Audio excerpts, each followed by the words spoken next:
superficies y se apelmazan. En cambio aquí se mantiene perfecto y luego es muy fácil limpiar la superficie sin que el café haya adherido polvo, tierra, Vamos a ver. hebras Hola. del pique, en fin. Ahí parece que ya estamos live. Hola, buenas. ¿Cómo están todos? ¿Alguien Don Carlos, conectado? ¿puedo hacer una pregunta también? ¿No? Vamos a ver, Ahí está. Nos empezamos a conectar. ¿Qué tal? Comentarios.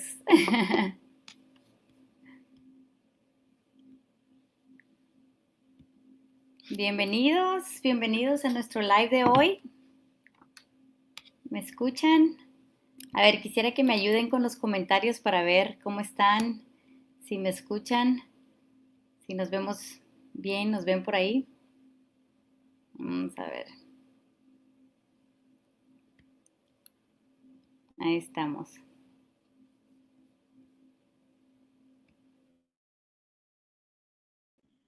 Espero que todos estén muy bien. Muchas gracias por acompañarnos. Saben que hoy vamos a hablar un poco del contrato C. Así que estamos aquí muy emocionados de compartir con ustedes. Hoy tenemos un invitado especial, César Augusto Echeverri, director de Técnica C, que nos va a estar acompañando. Ahí nos están ya respondiendo, que sí se escucha, dice José Enrique. Eso, muy bien, gracias. Bueno, perfecto.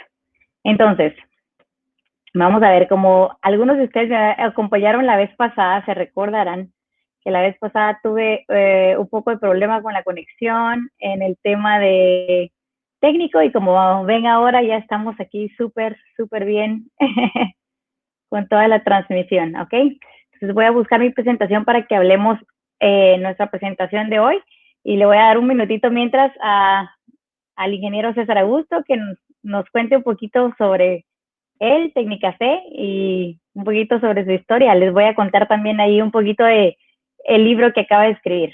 A ver, César, le doy la palabra un momentito. Bueno, buenas noches a todos. Muchas gracias por acompañarnos. Para nosotros es muy importante poder encontrarnos en estos espacios de compartir conocimiento y lo que hablamos de innovación abierta y colaborativa. Mi nombre es César Augusto Echeverri. Yo soy cafetero de cuarta generación en Colombia, en una región llamada Risaralda, un departamento de mucha tradición cafetera. Yo soy ingeniero agrónomo, tengo una especialización en agroecología, en administración de empresas, un máster en gestión de organizaciones. Soy Q-Processing nivel 3 y soy catador Q-Grader. Me he desempeñado como representante gremial ante la Federación Nacional de Cafeteros. Fui presidente del Comité Nacional de Cafeteros en Colombia, representante de Colombia en la Organización Internacional del Café en el 2006. Y desde esa época emprendimos un proyecto de investigación, desarrollo e innovación para obtener cafés de alta calidad. Este es un proyecto con una alianza, articulando una cadena de valor, una alianza con la exportadora de las cooperativas de caficultores de Colombia, Expocafé, y una empresa tostadora en España con participación colombiana que se llama Supracafé. A partir de este proyecto, en el año 2008, establecimos estaciones de validación tecnológica. Tenemos unas 230 progenies varietales de café. Desde el 2012 iniciamos la formulación para constituir el primer parque tecnológico en café que se ha realizado en el mundo, que se llama Tecnicafé. Y desde el 2015 que ya se formalizó la constitución de esa corporación, soy el director ejecutivo del parque. Digamos que ese es como un poco mi antecedente y mi experiencia en el mundo de café y de análisis de bolsa. Digamos que nace precisamente en esa representación gremial, en esa inquietud de poder bajar un poco la incertidumbre que tenemos nosotros como productores para poder movernos en los escenarios de bolsa.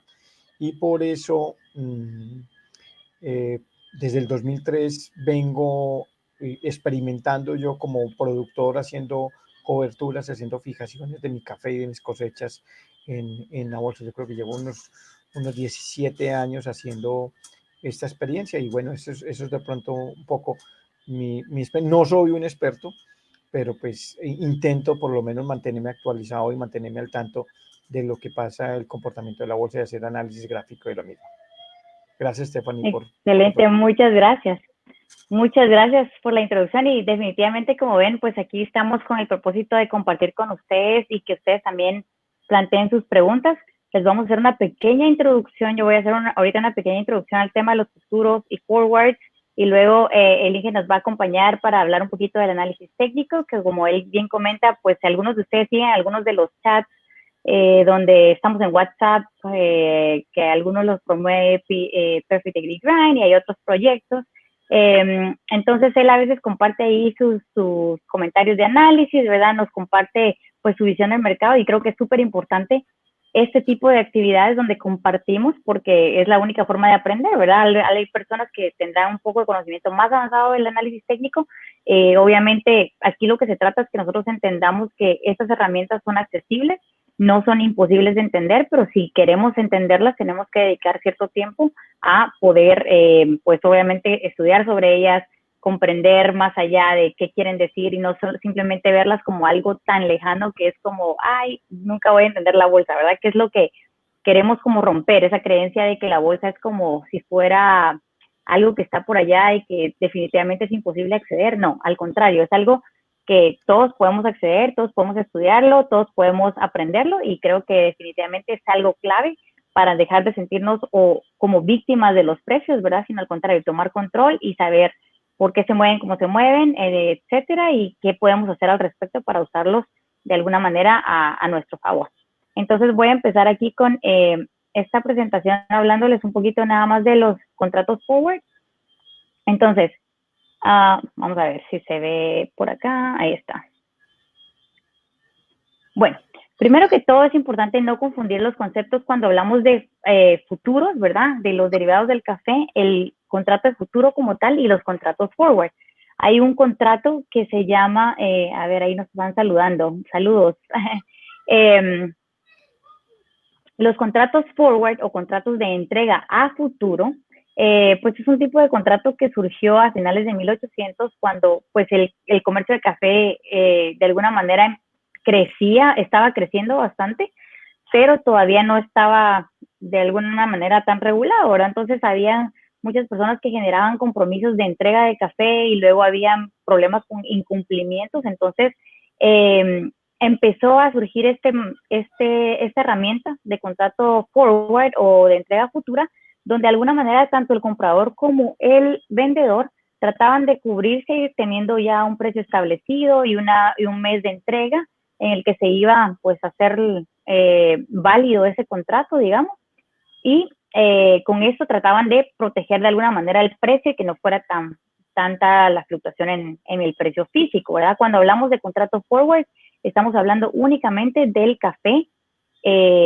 físico, ¿verdad? Cuando hay personas, tanto un comprador como un vendedor, interesados en el café oro en este caso.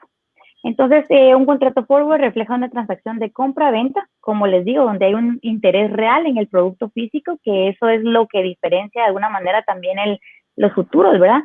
Cuando se transan futuros, no necesariamente las personas que están involucradas en la transacción de futuros y tienen interés en el producto como tal, mientras que un contrato forward sí. Estos contratos no son estandarizados, así que podríamos decir que cualquier contrato que se da en origen, donde hay un interés real en el producto, se puede considerar un contrato forward. Y aquí ambas partes acuerdan los términos de negociación, como son el precio, la calidad, la cantidad, el tipo de preparación, la fecha de entrega, etcétera, ¿ok? Y se genera de forma privada. Por otro lado, tenemos los futuros, ¿verdad? Que estos se crearon ya posterior a los forward, cuando surgieron los forwards y también tuvieron sus altos y bajos y también empezó a haber incumplimiento. Entonces, de alguna manera, los futuros vinieron a crear un mercado adicional como tratando de quitar el precio de la ecuación de riesgo, ¿ok? Entonces, lo que empezaron a hacer, un contrato de futuros básicamente se convirtió es un contrato estándar, ¿verdad? Que es operado por una bolsa y la bolsa es una entidad privada, ¿ok? Y hay diferentes bolsas en el mundo, ¿verdad? No hay solo una. Por ejemplo, nosotros conocemos el contrato C, pero hay otros contratos que también otro tipo de herramientas y de, así como podríamos llamarlo contratos en general, que transan café en otras bolsas del mundo y que ya vamos a ver un poquito sobre cada uno de ellos. Y aquí lo más importante es que tengamos claro que estos son contratos estandarizados, que se vuelve como un bien, pero no, aquí como les decía, el comprador y el vendedor no tiene interés en el producto físico la mayor parte de las veces, ¿verdad? Entonces, aquí vamos a entrar con dos tipos de actores. Por un lado están los coberturistas, que son quienes sí tienen interés en utilizar los futuros o las opciones o las herramientas que da el mercado financiero para hacer tu cobertura, pero también tenemos otro tipo de actores que son los inversionistas, que ellos únicamente tienen interés en ganar dinero utilizando estas herramientas, ¿verdad? Entonces, es un contrato estandarizado, tiene vencimiento en una fecha física futura, fecha fija futura, y se transa a precios que son públicos, que son los precios que vemos todos los días en reportes o que nos mandan cada media hora o cada hora diciendo estos son los precios y cómo se está moviendo la bolsa, aunque esos precios se mueven cada segundo, básicamente, ¿verdad? Que algunos servicios, si uno quiere ver los precios en vivo, es posible hacerlo, pero eso tiene un costo adicional, ¿verdad? Para poder ver los precios en vivo, y si no, podemos ver los precios con cierto retraso a través de servicios gratuitos, ¿ok? Vamos entonces. Aquí me voy a pasar un poquito a los contratos. Entonces aquí, por ejemplo, pueden ver, estos son los contratos para café. Ha habido otros contratos en otros momentos, ¿verdad? Algunos que han tenido que ya no existen, ¿verdad? Que ya no se transan, y estos son los que están ahorita como en el mercado. Entonces tenemos el de Nueva York, que es lo maneja el Intercontinental Exchange, y donde aquí pueden ver los detalles de ese contrato. Se transa café arábico, su símbolo es KC. Entonces, si ustedes están acostumbrados a ver por ahí KC, por ejemplo, H20, ¿qué significa? Entonces, ahorita vamos a ver qué significa. Luego tenemos este contrato está estandarizado para 37.500 libras. Se cotiza en centavos por libra.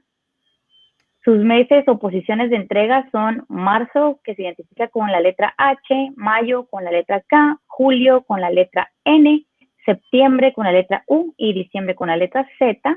Este es el horario en que está abierto ese mercado. Ese sigue el horario de Nueva York. Y aquí pueden ver entonces el siguiente, que es para Robusta, LIFE, que también es de la Intercontinental Exchange. Su símbolo es RC, está en toneladas métricas. Se cotiza en dólares por tonelada. Aquí tienen los meses de entrega también. Y luego tenemos el de la Bolsa de Brasil, donde se transa la mayor parte del café que se comercializa allá, ¿verdad? Su código es ICF. El estándar de este contrato son 100 sacos de 60 kilos, que equivale a 6 toneladas métricas. Se cotiza en dólares por saco. Aquí están los meses de entrega y el horario. Y esta parte que aquí abajo dice arbitraje, significa cuántos contratos de este yo necesito para cumplir uno del contrato C, ¿ok? Entonces, a ver si tienen alguna duda sobre esto. Y aquí, por ejemplo, pueden ver cómo se utiliza, que este es el código que a veces probablemente han visto por ahí, este tipo de códigos. Por ejemplo, KCH20, ¿qué significa? Significa KC significa el contrato de café del contrato C, H significa el mes de marzo, 20 significa el año, ¿verdad? Entonces ahí estaríamos hablando de la posición marzo del 2020 del contrato C, ¿ok? Luego, si estamos hablando de RCX, y si ven aquí, X, el Robusta tiene una posición adicional que es la X, que es aquí noviembre. Entonces, si estamos hablando del Robusta, sería noviembre de 2021, ¿verdad? Y por ejemplo aquí, ese ICF, estamos hablando de la Bolsa de Brasil, septiembre de 2022, por ejemplo, ¿verdad? Son algunos ejemplos de cómo se maneja eso. Ok, voy a abrir a ver si tienen alguna duda. alguna pregunta, si ya habían visto esta información. Vamos a ver qué dicen.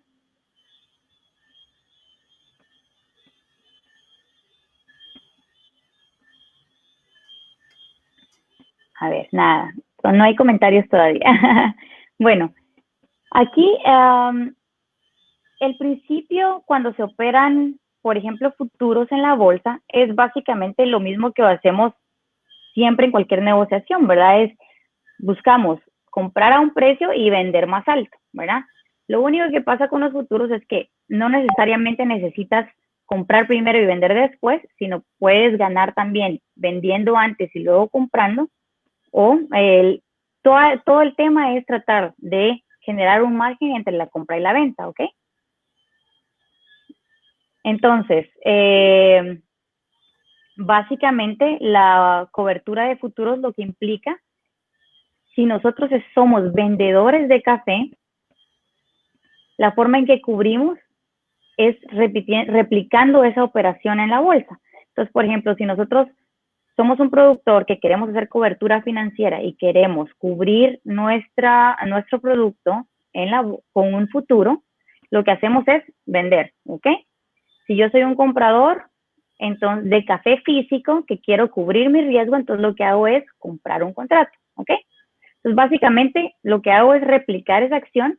Lo único que luego van a escuchar términos como estar largo, estar corto, que eso tal vez, pues obviamente no es para hablarlo en un webinar, pero lo que hace esa transacción al replicar, si yo vendo café físico, vendo en la bolsa, entonces lo que hace esa transacción es ponerme en una posición opuesta, ¿verdad? Porque entonces me deja, por un lado me va a dejar largo y por el otro lado me va a dejar corto si yo todavía no tengo el café, ¿ok? Entonces, voy a dar paso aquí un poquito al Inge César para que hablemos algunos de los temas del análisis fundamental. ¿Y qué es lo que pasa? Que hay situaciones, hay elementos y hay condiciones que pueden ser macroeconómicas, pueden ser de clima, pueden ser de producción y de consumo mundial, que afectan los precios que vemos todos los días, ¿verdad? Los precios que vemos todos los días no los define la bolsa como tal, sino los define, pues, obviamente, la oferta y demanda de futuros. Ya entramos únicamente a ese mercado de futuros, pero obviamente en ese mismo mercado de futuros tenemos no solo la acción de cobertura de las personas que realmente tienen interés en el producto físico, sino también vemos acción de los inversionistas. Y muchas veces cuando los fondos de inversión entran a comprar o vender, pues obviamente como compran y venden muchísimos contratos a la vez, pues tienen una acción y un efecto muy importante sobre el mercado. Pero entonces tenemos, por un lado, los factores fundamentales que afectan esos precios y luego factores técnicos que también se pueden analizar para ir comprendiendo mejor los movimientos de esos precios, ¿ok? Entonces aquí voy a ceder al Inge para que nos comente un poco más de su visión sobre los temas del análisis fundamental, para empezar. Bueno, muchas gracias. Ante todo, me encanta la historia y contarles un poco que la primera bolsa de valores que existió en el mundo es la Bolsa de Londres. Y ya que estamos en el mundo del café, una anécdota que en la Bolsa de Londres nació precisamente en una cafetería, esa cafetería llamada Jonathan Coffee, y estaba en el puerto de Londres y los capitanes de los barcos eran los que eran los dueños de la carga. O sea, ellos eran, además de navegantes y capitanes, eran los comerciantes. Y por eso ellos, después de sus largas travesías en el mar, antes de ir al mercado de Londres, lo que hacían era entrar ansiosos a tomar café en 1680 en un callejón cerca al puerto que llamaba Jonathan Coffee, y se sentaban ahí a tomar el café y luego, pues, su segunda prioridad era ir al mercado. Y algunos comerciantes locales entonces empezaron a identificar esa rutina que tenían los capitanes, que eran los dueños de las mercancías. Entonces empezaron a acecharlos y empezaron a parquearse en esa cafetería a esperar que llegaran los capitanes. Y ahí, cuando compartían el café, empezaron a hacer negocios y hacer transacciones, porque cuando ya el capitán iba al mercado ya prácticamente ya tenía el negocio hecho y entonces poco a poco se fueron dando cuenta los otros comerciantes locales y se fueron moviendo todos hacia, porque ahí no necesitaban el producto, hacia esa cafetería y empezaron a buscar el privilegio de cuál era la mejor mesa que estaba disponible para la llegada del capitán o la que tuviera mejor, digamos, intimidad o mejor locación y empezaron a pelearse por cuál tenía la mejor ocupación y la mesa, la asignación de la mesa, la reserva de la mesa dependía del mesero o el que prestara el servicio y para poder tener contento al mesero, porque realmente era consumir el café y estar todo el día esperando y hacer negocios, y entonces empezaron a darle propina y es el primer sitio en el mundo donde se da propina y ahí funcionó desde el año 1680 hasta el año de 1801, funcionó informalmente la primera bolsa de valores del mundo que luego se formalizó con la bolsa de Londres. Algo muy parecido pasó también en Nueva York en el año, estaba precisamente buscando el dato porque es por el año de 1796, si no estoy mal, es que ahí no quería equivocarme yo en la fecha, pero es en la última década en Nueva York, empezaron precisamente al lado de, por eso se llama el Acuerdo de Sycomore, perdón, 1792, y entonces hicieron al lado de un árbol de sicomoro en la 68 Wall Street, empezaron en el verano a hacer negocios alrededor de ese árbol y cuando llegó el otoño y empezó el frío ahí en Manhattan, se trasladaron a una cafetería que se llama Tontine Coffee y en esa cafetería empezó a funcionar la bolsa de Nueva York. Ahí desde el año 1792 hasta 1817 fue la bolsa de Nueva York. Entonces, y fue una cafetería, era precisamente todos esos datos que tiene el café, que fue el que determinó que, digamos, las dos bolsas más importantes que a la actualidad en el mundo nacieron en cafeterías. Y el mercado de futuros nació en 1880, cuando repentinamente se murió el principal comerciante de café que había en Nueva York, en los Estados Unidos. Él se llamaba O.G. Kimball, y como él era el que dominaba el mercado y se murió y nadie sabía qué posiciones tomar y empezó todo un proceso especulativo, determinaron crear precisamente la bolsa de café en la bolsa de Nueva York y empezaron a hacer el mercado de futuros. A esa rueda participaron 112 comerciantes y el objetivo era cubrirse de las fluctuaciones de los precios para poder hacer una transferencia de riesgos entre los actores de la cadena. Eso es parte también de esa historia del mundo del café que quería contarles un poco al respecto. Y si me permite, entonces les voy a compartir pantalla para mostrarles un poco mi apreciación y mis conceptos acerca del tema de mercados de futuros. Entonces, por favor, si me cuentas, Stephanie, si están viendo bien mi pantalla, que yo ya no estoy viendo. Sí se ve, sí se ve. ¿Se ve? Okay. Entonces, lo que queremos hablar es acerca de los factores fundamentales del mercado y especialmente entre los factores fundamentales del mercado está la oferta mundial y que está determinada por la frontera cafetera y la capacidad productiva, la cual está muy influenciada también por los factores ambientales y factores climáticos, especialmente periodos de verano, periodos de invierno y todo lo que está sucediendo también en muchas de nuestras caficulturas en Centroamérica, en Colombia, que por efectos de precios también ven limitada la capacidad de inversión y la capacidad de mejoramiento tecnológico para mantener un buen nivel de productividad. Y esto es la gráfica, estas cifras son de la OIC, desde el año 2004, cuál es la curva de crecimiento en la producción que ha tenido la caficultura del mundo. Veamos que apenas en el año 2000 apenas superamos los 100 millones de sacos y hoy en día, en casi que 20 años, estamos por el orden de los 168, 169 millones de sacos. Es increíble que en 20 años hayamos crecido 68 millones de sacos y que podamos encontrar que exista una demanda mundial que haya podido absorber ese crecimiento tan importante en la producción de café del mundo. Y entonces la demanda mundial está muy influenciada por la actividad económica de los países consumidores, precisamente si estamos en recesión o estamos en una actividad económica proactiva, y eso determina también muchas veces las dinámicas de los negocios y las dinámicas del consumo en esto. Y esta es la curva de crecimiento, mire esa curva de crecimiento también tan marcada que tiene desde los 100 millones de sacos en el año 2004 hasta los 167, 168 millones de sacos que estaba reportando la OIC en el año 2020. Este es el promedio. Nosotros estamos, digamos que en los últimos 16 años estamos en un promedio por alrededor de 141 millones de sacos, y eso demuestra que es un sector bastante dinámico y bastante activo y con bastante promisorio en términos de negocios.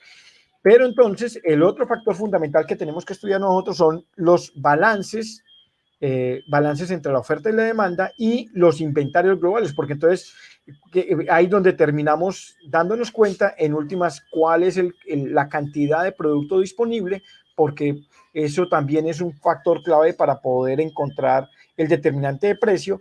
En los mercados existen unos cafés que se llaman los cafés certificados, los cafés no certificados, y algo muy importante, el café que está en la cadena de suministro, porque entonces si estamos consumiendo alrededor de 170 millones de sacos en el año, significa que cada semana están en el torrente logístico y de comercialización, desde el origen hasta los centros de expendio y de consumo, están fluyendo aproximadamente cada semana 3 millones y medio de sacos, entre 3 millones y 3 millones y medio de sacos. Pero el tema es que el tiempo que se tiene calculado por la industria, desde que un grano es cosechado en el árbol, mientras hace todo el proceso de beneficio, mientras hace el proceso de comercialización local, mientras se lleva a la trilladora, mientras se hace la logística de evaluación de calidad, mientras se hace la logística de transporte a los puertos, se embarca en los puertos, se transporta, se hace la importación, llega a las fábricas, de las fábricas se tuesta y se lleva a la cadena de distribución, y de ahí a los centros de consumo, se tiene calculado una ruta de aproximadamente 10 semanas. Y 10 semanas por 3 millones de sacos o por 3 millones y medio de sacos puede estar alrededor de 30 a 35 millones de sacos que no están ni en manos directas de los productores ni están en manos directas de los consumidores finales, sino que están en toda esa cadena de suministro internacional del café. Y eso es muy importante que lo tengamos en cuenta para hacer los análisis, porque entonces uno dice, bueno, si mira el balance de oferta y demanda, que era el que les mostraba aquí, oferta y demanda, lo que estamos evidenciando es que en todos estos 14 años hemos tenido una mayor demanda que la oferta de café. Y hemos estado en un promedio donde todos los años hemos estado alrededor de 1,5 millones, casi 1.700.000 sacos por debajo en el tema de lo que se produce a lo que se consume de café. Digamos que apenas en el año 2004, en el año 2012, 2013, 2017, 2018, existieron unas cantidades de excedentes. Ese fue el efecto que tuvimos en el 2011 de precios, que hemos tenido el gran desbalance de los inventarios, precisamente se dio desde el año 2005 hasta el año 2011. Digamos que en estos años relativamente ha estado más estabilizado, pero entonces eso tendría que reflejarse precisamente en los inventarios. Nosotros en el año 2004, los inventarios que estaban calculados a nivel mundial estaban por el orden de 53 millones de sacos, y hoy en día en inventarios certificados son muy pocos, creo que no llegan ni a 5 millones de sacos, y en todos los inventarios que se tienen en certificados y no certificados se tiene un poco más de 20 millones de sacos. 23, 24 millones de sacos. Digamos que el promedio mundial en los últimos años ha estado por el orden de 25 millones de sacos, pero entonces tenemos que estudiar los ratios de consumo. ¿Cuál es el margen de seguridad que tiene la industria? ¿Cuánto es? Porque no es lo mismo que tuviéramos 50 millones de sacos guardados cuando consumíamos 100, a tener 20 millones de sacos cuando consumimos 168, 170 millones de sacos al año. Y eso termina siendo un ratio que en el 2004 la industria podía estar relativamente muy tranquila porque tenía más de 25 semanas de consumo en inventarios. Pero en todos estos años lo que se ha venido evidenciando es que al disminuir los inventarios y aumentar el consumo, el ratio de seguridad de la industria se ha venido diluyendo y estamos en menos de 10 semanas de consumo, que es el stop mínimo para poder mantener abastecida la industria. Eso es muy importante. Es muy importante. En 10 semanas de consumo debería ser el margen de tranquilidad. O sea, si están por encima de 10 semanas, el mercado está tranquilo. Si está por debajo de 10 semanas, el mercado está intranquilo. Y eso es muy importante que lo tengamos en cuenta como los factores fundamentales, porque entonces aquí termina el balance. Precisamente desde el año 2009 venimos prácticamente con unos ratios por debajo del nivel de confianza de lo que puede llegar a ser la industria. Otro aspecto, pero digamos que esos son los factores fundamentales, pero otros aspectos que empiezan ya a jugar un papel cada vez más importante en la determinación del precio son otros aspectos que no son necesariamente dependientes de la oferta, de la demanda del inventario, sino empieza a hablar es de la correlación entre las bolsas de café con otros mercados y de productos de café, entre las bolsas de café. Lo mencionaba muy bien Stephanie, el tema entre la bolsa de Nueva York, la bolsa de Sao Paulo, la bolsa de Brasil y la bolsa de Londres. Entonces también empieza a analizarse también todos los movimientos, porque una termina empujando a la otra. El café más costoso, que son los arábigos, es el que se negocia en la bolsa de Nueva York, pero la bolsa de los robustas, que cada vez adquieren mayor participación en el mercado, también termina siendo un factor que mueve hacia abajo o hacia arriba también la bolsa de Nueva York, y los otros productos básicos y el comportamiento de los commodities, el comportamiento del petróleo, el comportamiento de otras materias primas, el azúcar, el cacao, los sustitutos, y todo termina siendo una gran bolsa de participaciones entre los inversionistas, y termina moviendo el mercado más allá de los factores fundamentales, porque entendamos que los contratos físicos que efectivamente se transan en la bolsa, con respecto al número de contratos, no llegan ni al 10%. O sea, el 90% son posiciones de la bolsa, posiciones de compradores, posiciones de vendedores en coberturas, posiciones que decimos de papeles, pero necesariamente no están comprometiendo una transacción física del producto. Entonces, por eso, al ser el 90% de las transacciones son documentales, no termina siendo tampoco el factor más importante si hay o no hay café, sino a veces es si hay inversionistas dispuestos a comprar o dispuestos a vender contratos en la bolsa de café. Y lo que terminamos siendo nosotros en el eslabón que nos consideramos los más débiles y vulnerables, es que estamos llenos de variables desde el punto de vista fundamental, variables macroeconómicas, las tasas de cambio, las monedas, las tasas de interés, todos estos factores que terminan al productor muchas veces sin la posibilidad, y es lo que estamos diciendo, sin la posibilidad de hacer coberturas, sin la posibilidad de cubrirse, sin posibilidad y con un riesgo grandísimo, porque no tiene suficiente formación, y es parte del objetivo de este espacio, es poder transmitir por lo menos que entendamos cómo es que funciona este tema. Y otro factor también que es muy importante son las tasas de cambio de las monedas protagonistas de la industria. En este caso, las principales monedas, los principales productores del mundo es Brasil. Entonces, el real brasilero tiene un gran protagonismo en la influencia de la bolsa, porque si la moneda brasilera, el real brasilero, se devalúa como se ha devaluado en los últimos años, que pasó en 10 años de valer 1.7 reales por dólar a valer 5.4, eso hace que el mercado interno siga recibiendo unos ingresos para mantener su poder adquisitivo, y para ellos termina siendo un factor de salir al mercado con mucho café, y termina yendo en detrimento del precio de la bolsa, especialmente en la bolsa donde se transan los cafés brasileños.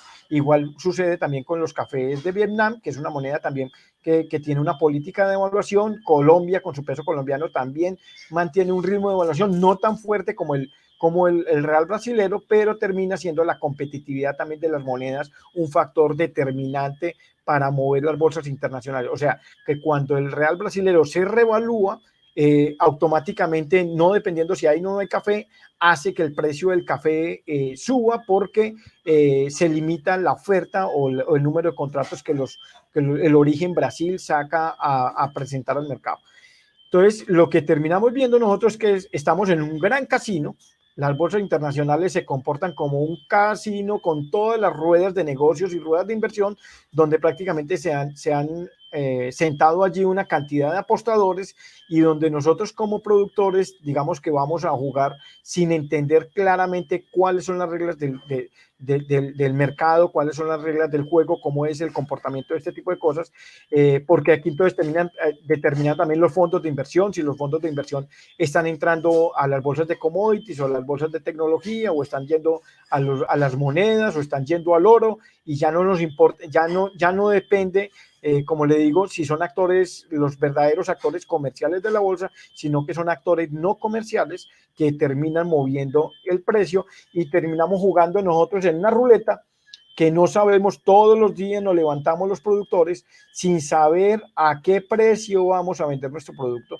En el caso de Colombia llevamos creo que desde el año 1994, nosotros desde el año 53 habíamos estado estabilizados por el Fondo Nacional del Café, y en el año 94 quedamos totalmente expuestos a todos los vaivenes del mercado. Todos los días a las 2 de la tarde, al cierre de la bolsa, se fija un precio oficial de referencia que ofrece la Federación Nacional de Cafeteros, que depende precisamente del precio de la bolsa y de la tasa de cambio del peso colombiano con respecto al dólar, y por eso nosotros estamos en una verdadera ruleta sin saber a qué le vamos a pegar o cuál va a ser el precio, porque la bolsa de café es la segunda bolsa más transada después del petróleo y es tal vez la bolsa más volátil y más especulativa que hay en los mercados internacionales. Y lo último, entonces, también termina siendo otro factor a tener en cuenta, son las expectativas de los actores comerciales, las estacionalidades de la oferta y la demanda, también las tendencias, porque cuando uno siente que el café va hacia abajo, en el caso de los compradores, ellos lo que terminan diciendo: ¿para qué voy a comprar? ¿Para qué voy a estar largo? Mejor me quedo corto porque voy a esperar a que el precio me dé una mejor oportunidad de precio. Y el caso contrario pasa también con los productores, que somos también especuladores, así los critiquemos, también todos nos comportamos como especuladores, que cuando el mercado va para arriba, entonces nosotros lo que hacemos es retener el producto y pretender cada vez cosechar el precio más arriba en el mercado. Entonces, lo que terminamos es en un juego que le decimos la ruleta rusa, donde los productores estamos en una altísima vulnerabilidad, estamos actuando en un negocio casi de subsistencia, donde estamos entre la fortuna, la sorpresa o la quiebra como actividad económica. Eso lo hemos visto muchísimo en Centroamérica, se ha dado en Colombia y en otras caficulturas, en África, porque mucha gente ha tenido que salir de la actividad cafetera, y muy especialmente los hijos de los cafeteros no están viendo el café y la caficultura como un proyecto de vida, y eso es una de las grandes preocupaciones que tenemos frente a quién va a asumir el complemento generacional en el sector productivo. Y el objetivo, aquí entramos ya a lo que vamos a enseñar. El objetivo de esta charla es enseñarle que existe una cancha que se puede rayar, una cancha en el mercado que tiene unas rayas, que en general nadie nos explica sobre esto, pero que los analistas gráficos de la bolsa realizan esta posibilidad de marcar la cancha y tener una estrategia de juego para poder saber cuándo atacar o cuándo defenderse en la bolsa, o cuándo tener una posición de compra, cuándo tener una posición de venta en el mercado, porque nosotros realmente no hemos entendido cómo es que funciona esto, y entonces todo nos parece como un electrocardiograma el mercado, pero el mercado tiene una línea que se llama la línea de piso. Yo normalmente la marco con la línea azul, que es la línea inferior que ven aquí donde estoy pasando el mouse, y una línea de techo. Estos son los precios del café desde el año 1994 hasta el año 2018, y el café tiene ya, digamos, un comportamiento con una tendencia que casi en los últimos 30 años el café tiene una tendencia a la baja, porque entonces aquí estábamos en casi 320 centavos, y aquí ya estamos marcando 300 centavos, o sea que hemos tenido una tendencia de 20 centavos a la baja en estos aproximadamente 25 o 30 años que hay aquí en en esta gráfica. Entonces, existe, para que lo entendamos aquí, existe un mercado a una línea media, que es esta línea amarilla, la línea de techo es la línea roja, o la línea de resistencia o techo, y esta línea se llama soporte o piso, que la marcamos siempre con la línea azul, y la línea centro es la línea amarilla, que es la que hace una aproximación de cuál es la mitad inferior y la mitad superior del comportamiento de la bolsa. Entonces, cuando tú estás comprando café, te interesa aprovechar las oportunidades que es la bolsa para comprar debajo de la línea amarilla, y cuando tú estás vendiendo, siempre buscas la oportunidad para comprar por encima de la línea amarilla. Uno debería tener una estrategia para tratar de aprovechar aquí estas ventanas de oportunidad, y lo que pasa es que el mercado, en la mayor parte del tiempo, si usted hace un análisis, por lo menos el 70% o 75% del tiempo en la bolsa, el café siempre está en el torrente bajo. Torrente le decimos es porque nosotros el término técnico con que le decimos que esto es un canal, y asuman como si fuera un canal de agua. Entonces el torrente bajo, la corriente baja, es precisamente donde más se mantiene el mercado del café, y porque es un mercado especialmente de compradores, o sea, es un mercado donde la posición dominante, en general, los que tienen estrategia, los que tienen la posibilidad de aprovechar las mayores oportunidades son los del torrente bajo. Los compradores, y los vendedores normalmente no sabemos nunca tener una estrategia y no tenemos identificado ni siquiera cuál es el escenario de comportamiento de esta bolsa. Entonces, esto es lo que yo les hablaba. Aquí existen unas ventanas de oportunidad para los productores o los vendedores. Nosotros tenemos que identificar dónde están esas ventanas de oportunidad y construir estrategias de fijación de estos precios en el torrente bajo, pero no poner la estrategia aquí encima de la línea roja, porque hay gente que ven subir el café y terminan diciendo no, hasta que no se ponga aquí, y resulta que está por fuera de la cancha, y ahí las posibilidades de que se salga de este canal van a ser menores. Existen posibilidades, pero van a ser menores que estar dentro del canal. Entonces uno siempre tiene que construir una estrategia para fijar café siempre por encima de la línea amarilla y prudentemente debajo de la línea roja, pero no puede dejar una sola oportunidad de fijación. Uno tiene que fraccionar las ofertas para poder ir escalando e ir aprovechando tanto en subida como en bajada, para tratar de colocar el café y asegurar sus costos, para cuando el café se vuelva a colocar por debajo de la línea amarilla, uno pueda resistir, digamos, como tomar aire en esa burbuja. Haga de cuenta como si tuviéramos el agua al cuello, y tomar aire y poder resistir, para que cuando el café esté otra vez aquí abajo pueda esperar y aguantar a que vuelva y suba y vuelva a tomar burbuja. Pero no necesariamente cuando sube, no significa que va a subir hasta la línea de resistencia. Es posible que suba un poquito y se devuelva, y ahí es donde uno por eso tiene que empezar a colocar fraccionadamente porcentajes de su oferta de café en el corto, mediano y si ve un atractivo de precios en el más largo plazo que pueda, para poder ir tomando estas ventanas de oportunidad. Esto es parte del mensaje que lo queremos decir. Este es el comportamiento, esta sí es de hoy.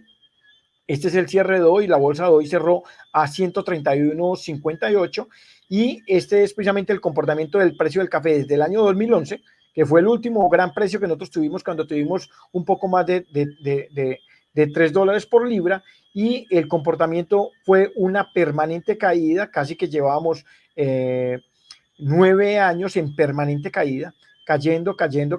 Digamos que el mercado hace 3 burbujas, una gran ajuste, es el primer ajuste que hubo aquí, esto es una gran burbuja, una segunda burbuja que es esta que se ve aquí, y una tercera que ya es como el aterrizaje del proceso, donde ya no hubo una gran corrección, sino lo que terminamos fue siendo un movimiento mucho menos fuerte entre el inicio y el final, ¿sí? Aquí entonces, aquí hay un inicio y aquí hay un final, aquí hay un inicio y aquí hay un final, y aquí hay un inicio y un final. Eso es una demostración que el proceso se ha agotado, ya tiene 3 burbujas de corrección, y realmente normalmente se mueve en esas 3 burbujas. Y aquí entonces, en esta fecha que creo que fue noviembre del 2019, aquí hizo un fondo. Este fondo es mayo del 2019, este fondo creo que fue 82 centavos de dólar por libra, aquí donde tengo el mouse, y aquí estuvo presionando y esto se llama un techo. Esto es un techo que había tocado una vez, había tocado 2 veces, había tocado 3 veces, había casi que tocado una 4ª vez, o sea, que era una línea muy respetada, muy reconocida por la industria, pero en noviembre del 2019, mire, la reventó. Y por eso esta línea, que era una línea continua, la dibujé ya discontinua para mostrar que reventó el mercado y eso puede ser una señal de que el mercado está construyendo una nueva tendencia. El proceso a la baja se pudo haber agotado. Mírenle la pendiente que tenía este primer tramo aquí y la pendiente que tiene este segundo tramo. Y aquí empieza ya un tramo ya de corrección. Aquí hubo una baja, pero mire que el punto tocó abajo, volvió y tocó el soporte aquí un poco más alto. Ya tocó, aquí tocó en 86, aquí tocó en 96 centavos, perdón, en 82 y aquí en 96 centavos, y empieza ya a reventar unas líneas que se llaman unas líneas horizontales de resistencia. Entonces aquí ya hubo una línea que reventó precisamente en las semanas pasadas, reventó esta línea y empieza a apuntarle a cuál es la siguiente línea de resistencia.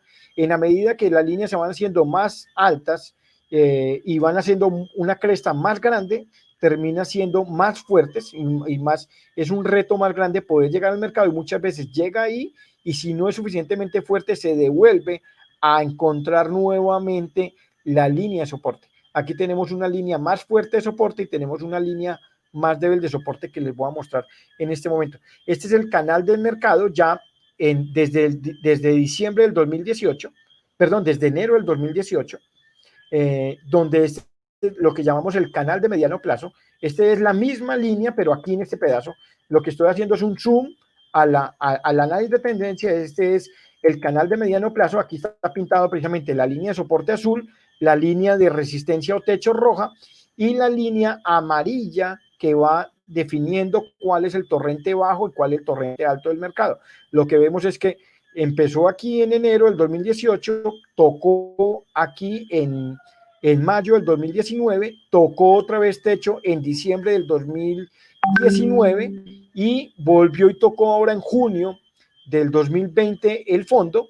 Ya lo tocó, como le digo, en cerca de 95, 96 centavos de dólar y en este momento va buscando a ver cuál es el techo. ¿Dónde está más o menos marcado el techo? Entre 1.30, esta línea horizontal está en 1.38, pero aquí este techo está creo que en 1.41 en el actual. Digamos que las probabilidades de que se salga de este canal van a ser menores y nosotros deberíamos tener claro cuál es una estrategia para ir aprovechando las posibilidades de fijación en todas estas subidas para cuando el mercado inevitablemente o posiblemente vaya a volver a bajar, nosotros podamos aguantar para cuando esté aquí abajo, no tengamos que salir al mercado y podamos volver a tomar aire para poder vender en el torrente alto. Entonces esto se llama el canal de mediano plazo y este se llama el canal de corto plazo. ¿Esto qué es lo que significa?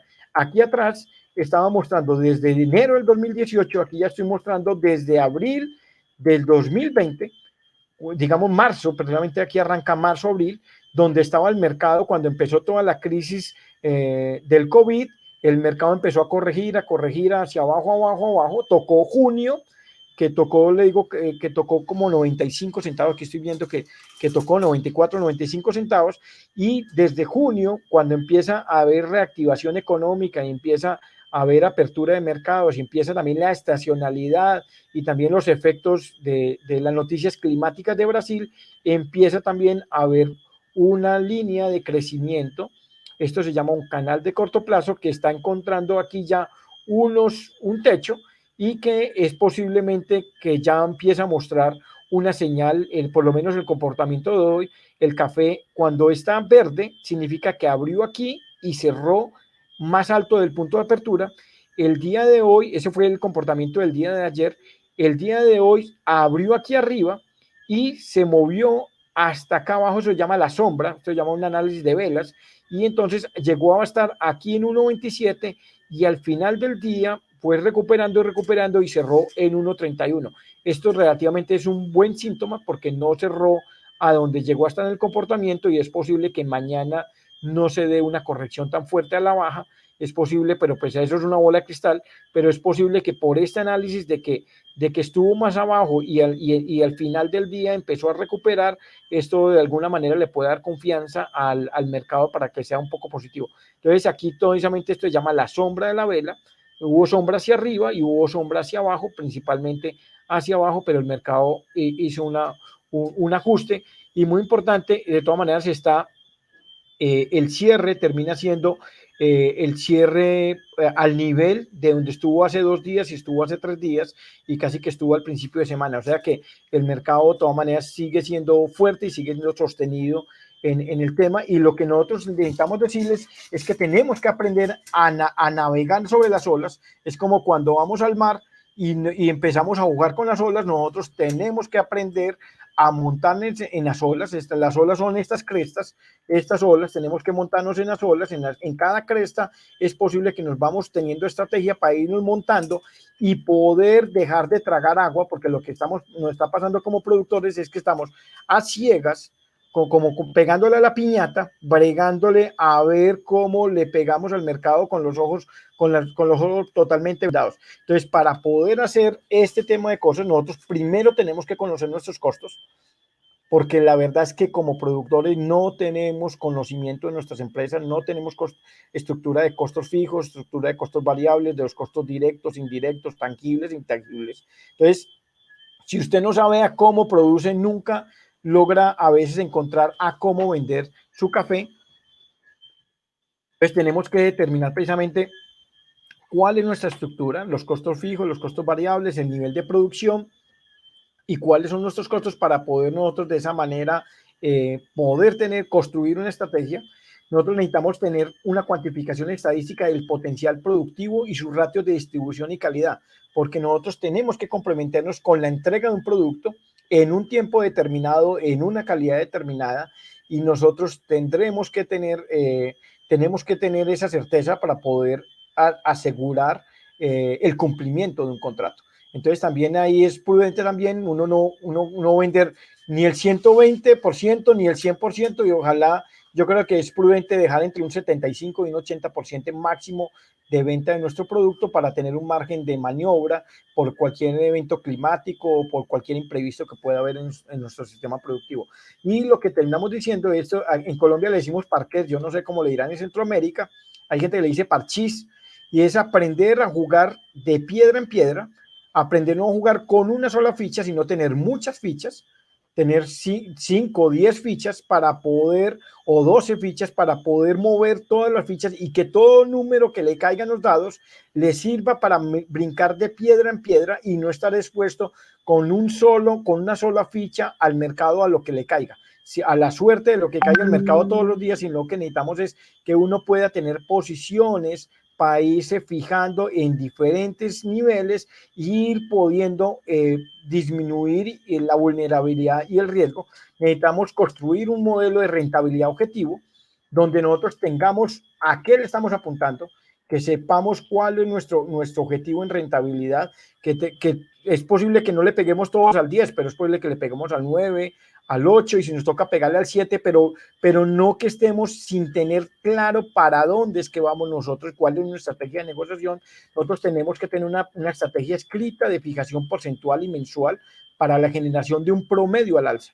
O sea, no esperar a que el café se ponga a $3 para vender, porque va a ser muy difícil. Hay que empezar a vender a 1.30, 1.50, 1.70, y en la medida que usted va teniendo ya la tranquilidad de no estar tan corto, puede tener unas aspiraciones mucho más a largo, y es poder precisamente acercarse al objetivo. Pero uno tiene que ir paso a paso, tiene que ir fijando para ir construyendo una escala al alza. Esto es construir un promedio al alza.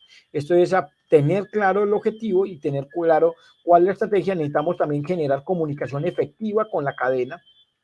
Ahí tenemos que ser muy racionales y no emotivos, porque a veces cuando el mercado va para arriba es donde menos venden y terminan vendiendo desesperadamente en los bajos, porque cuando hubo oportunidades, ventanas de oportunidad, no lo fijan, terminan especulándose entre pares que no tienen ni idea del mercado, terminan diciéndole el uno al otro, no, espere que eso se va a poner más caro y sin ningún criterio, sin ninguna evaluación y ninguna información, y tenemos precisamente, esto es una cadena de fijaciones. Entonces, tú estás aquí como productor, tienes que tener la capacidad efectiva de comunicación con tu cooperativa o con tu comercial, y ese comercial tiene que trabajar a la vez con su cadena exportadora y tiene que generar una relación con el importador y el importador con los tostadores o los centros de preparación, porque a la final todos somos una red de contactos y nosotros tenemos que tener la capacidad de entender cómo es el proceso y entender las posibilidades precisamente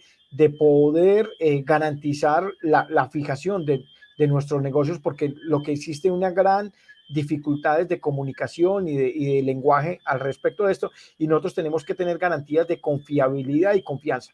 Y si firma un contrato, tiene que cumplir con los contratos, porque nosotros tenemos que ser garantes, no vamos a negociar una vez, sino que vamos a estar negociando permanentemente con nuestra cadena de suministro, ojalá cadenas de valor.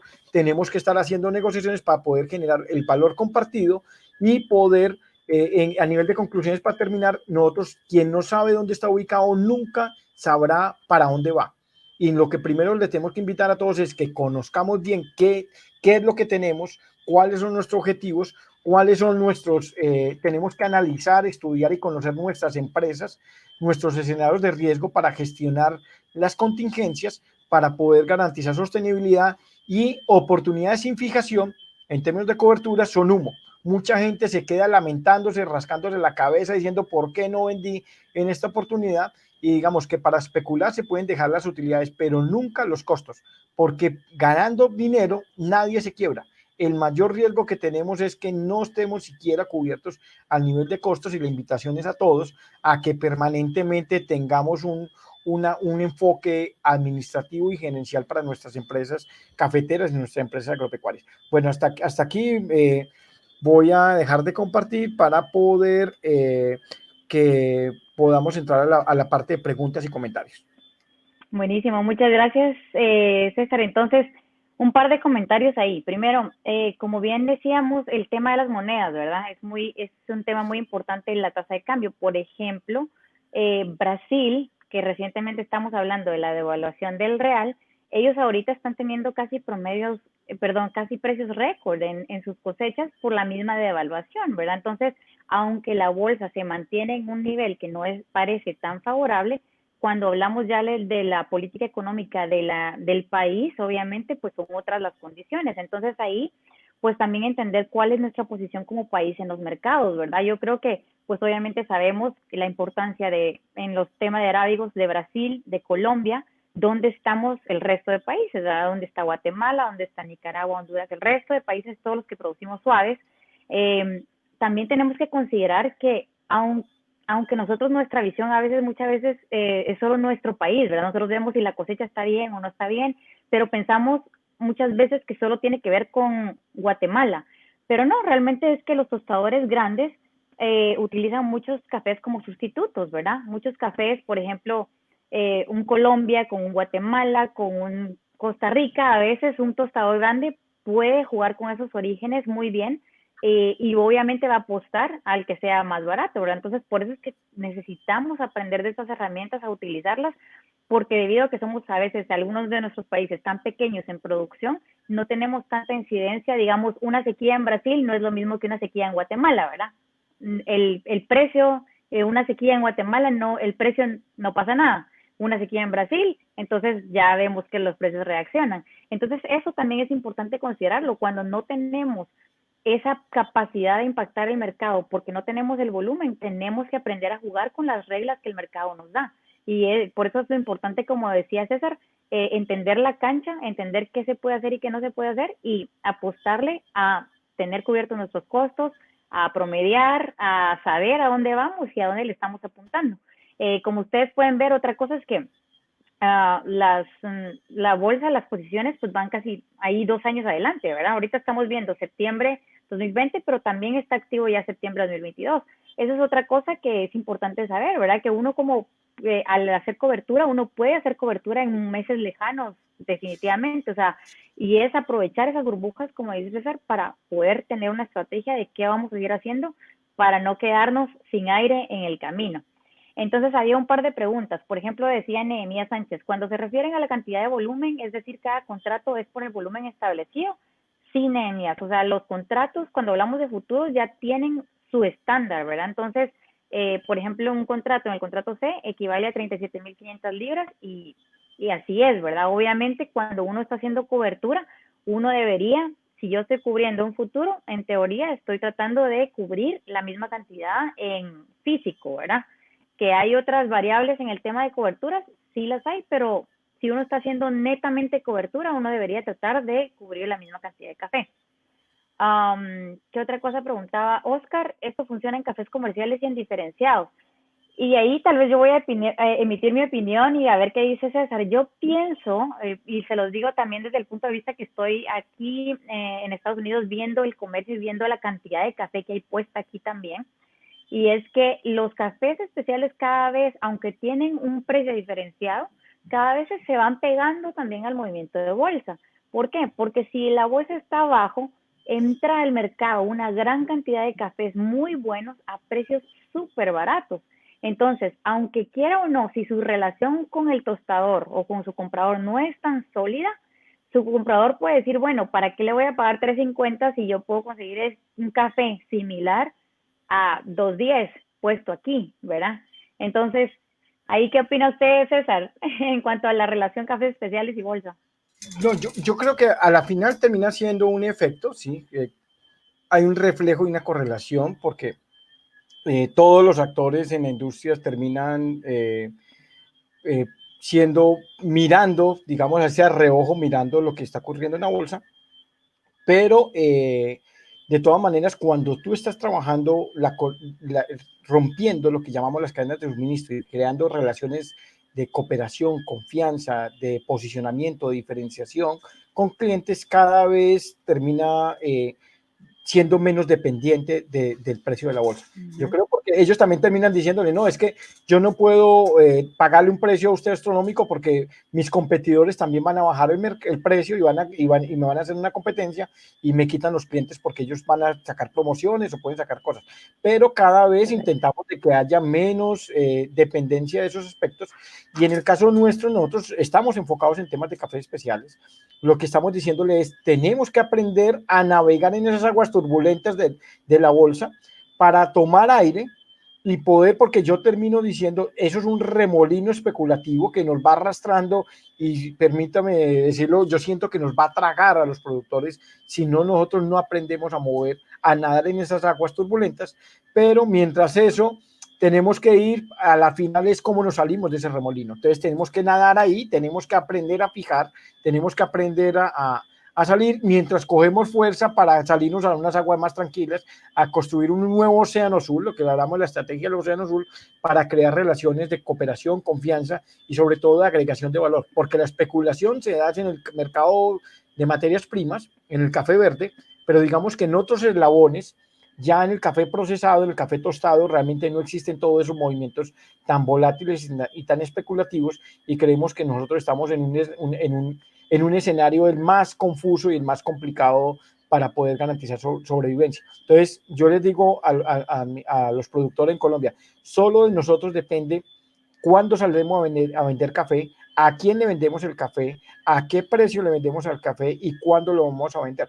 Entonces, también los que tenemos la oportunidad de controlar el negocio en última somos los productores. Lo que pasa es que somos muy pasivos, estamos muy desorganizados, estamos muy desconectados y estamos dejando que el precio final de una taza al productor le está llegando menos del 5% del precio final de la tasa. Y eso es parte de esa pasividad y esa falta de proactividad que necesitamos nosotros. Es construir, no es eliminar a todos los eslabones que intervienen en la cadena, es construir relaciones de cooperación y confianza para poder garantizar sostenibilidad y garantizar modelos de negocios más inclusivos, equitativos y justos para toda la cadena para ser sostenible. Totalmente de acuerdo. Y definitivamente es algo que hablamos por acá que al final no se trata solo de decir, bueno, cortemos los eslabones de la cadena y eso soluciona, porque esa no es la solución. Lo que pasa es que yo estoy totalmente de acuerdo con lo que usted dice, los productores tenemos que tomar un papel más activo en cuanto al mercadeo, a las ventas, a la construcción de relaciones, a las coberturas. ¿Por qué? Porque si no, siempre nos quedamos como ahí esperando a ver qué pasa, a ver si alguien viene. Y vea usted con cualquier producto, uno genera un nuevo emprendimiento, un nuevo producto, uno va y sale y busca a los clientes y está viendo cómo lo hace, ¿verdad? ¿Qué puede hacer para que su cliente se entere que usted está vendiendo esto, lo otro? ¿Por qué con nuestro café no hacer lo mismo, verdad? No hacemos lo mismo, no tomamos una posición activa donde, bueno, vamos, que sepan dónde está mi finca, qué es mi finca, qué hago yo, qué es mi plantación, qué es lo que yo estoy haciendo. Porque nadie va a aparecer de un día en su plantación a decirle, mire, usted me vende su café. No, uno tiene que ir a buscar y a construir esas relaciones, y para que sean menos dependientes, pues obviamente, como usted bien lo decía, que sean sólidas, ¿verdad?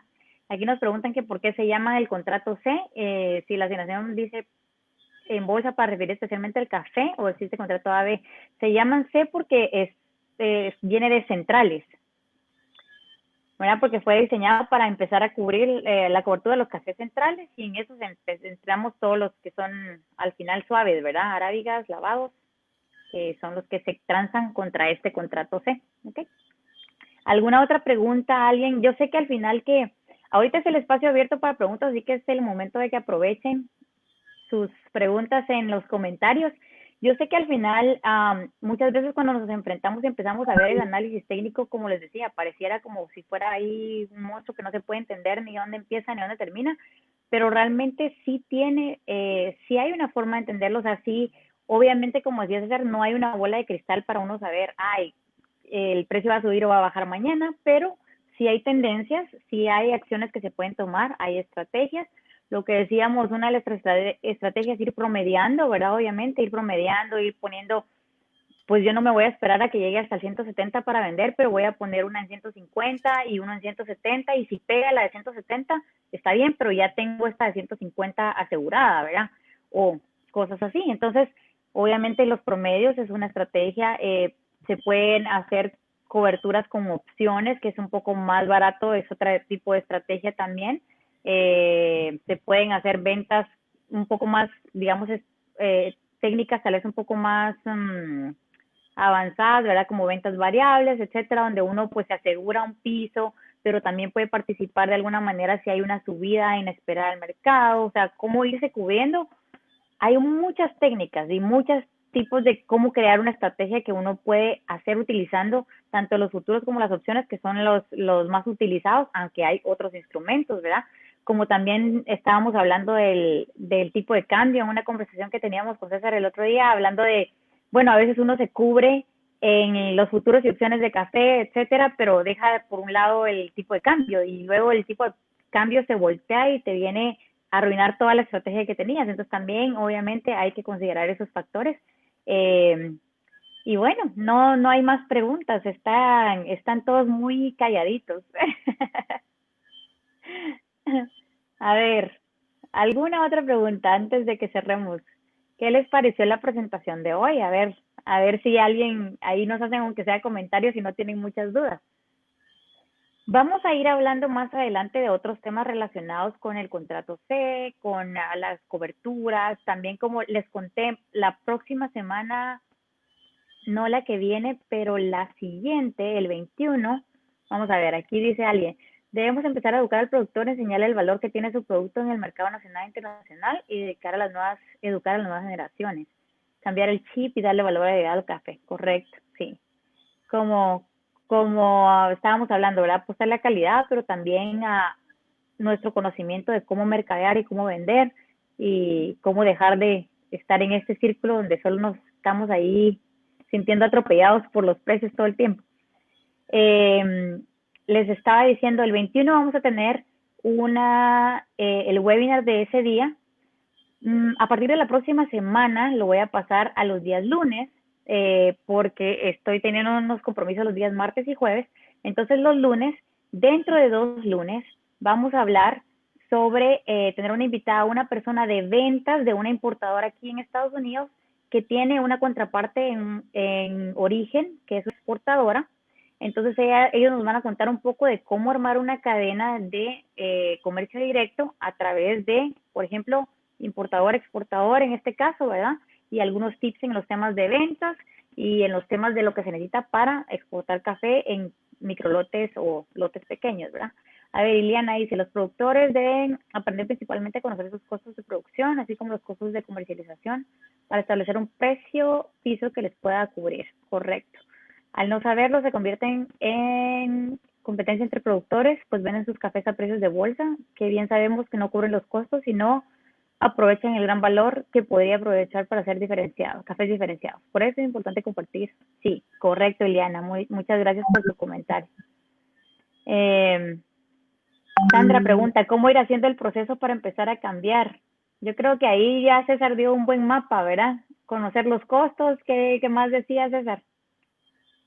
Conocer costos, construir estrategia, empezar a generar una buena comunicación con su cadena y tener clarísimo de que sin sostenibilidad no hay futuros, que tenemos que, lo peor que podemos hacer es estar totalmente expuestos y vulnerables al mercado, y necesitamos conocer nuestra empresa, conocer nuestros escenarios de mercado para poder, y tenemos que entender que no es fácil, sí, no es fácil, pero lo peor es que llevamos muchos años, inclusive somos generaciones que estamos totalmente pasivos a la hora de interactuar con nuestra comercialización, y es un factor clave para garantizar la viabilidad y la sostenibilidad de nuestras empresas, es que demos un paso más allá en el componente comercial y de agregación de valor a nuestros productos.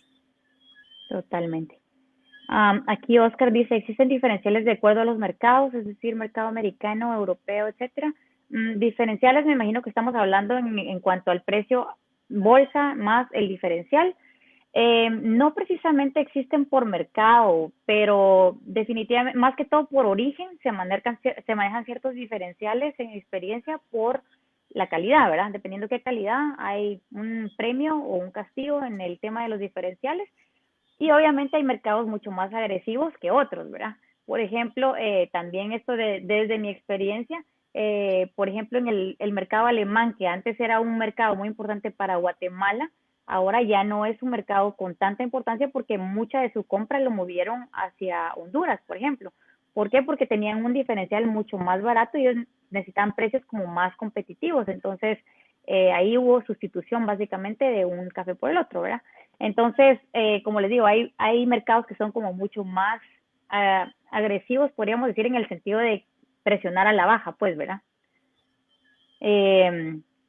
Aunque Alemania sigue siendo un importante partner comercial de Guatemala, pues todavía no voy a decir que movieron mucha compra, sí, pero siguen siendo importantes, ¿verdad? Gracias, Stephanie y César, dice, la presentación de mucha utilidad. Gracias a la orden, Sebastián, qué bueno que te haya gustado y esperamos que sea de utilidad. José Carlos dice, me parece un tema interesante, pero súper complejo también. Tenemos que leer mucho para entender mejor. Yo ahora diría si nos pueden compartir de alguna fuente donde leer. Opino que igual que todos, el productor debe participar mucho en este proceso. Sí, una fuente súper importante para empezar y que es gratuita es la guía del café. Si no la conocen, es un recurso totalmente básico y gratis, y ahí es donde uno puede empezar si uno quiere empezar a aprender de esto.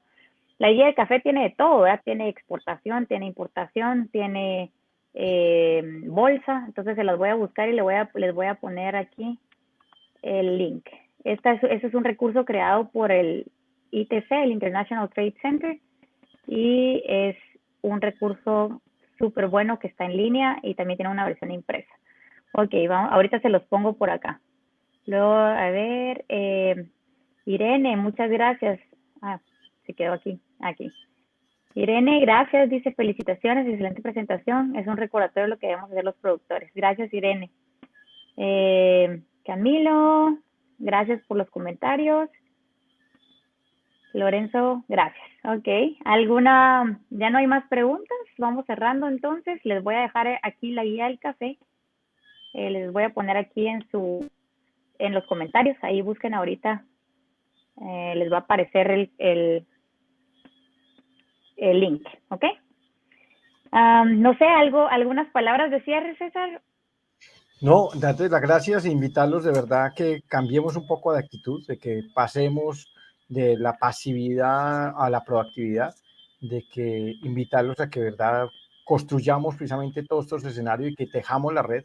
Yo creo que hay mucha capacidad de compartir conocimientos, experiencias, y lo que estamos necesitando es hacer innovación colaborativa. El Parque Tecnológico de Innovación precisamente está buscando es que no nos veamos como competidores, nos veamos como pares, que nos veamos como colaboradores y cómo podemos entre todos poder generar un mejor café y una mejor caficultura para el mundo. Muchísimas gracias por acompañarnos.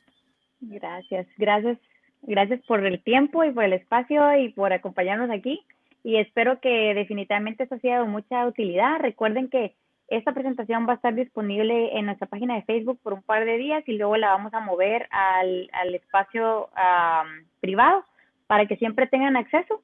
¿Y qué más les puedo decir? Bueno, recuérdense que entonces les contaba que a partir de la próxima semana pasamos el webinar a los lunes y luego ya les estaré avisando que viene este lunes siguiente y luego el 21 vamos a tener la presentación con la gente de Mercon y Novus, que son quienes nos van a estar hablando un poco de cómo crear una cadena directa, ¿verdad? Si ustedes tienen clientes, tienen potencial de alcanzar clientes, pero no saben cómo sacar el café de Guate o de Honduras o de Nicaragua o de algún otro país donde Mercon tenga operación, pues ahí les vamos a estar contando cómo se puede armar esa cadena.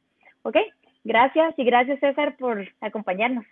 Hasta luego y feliz noche a todos. Gracias. Pues cuídense mucho, por favor.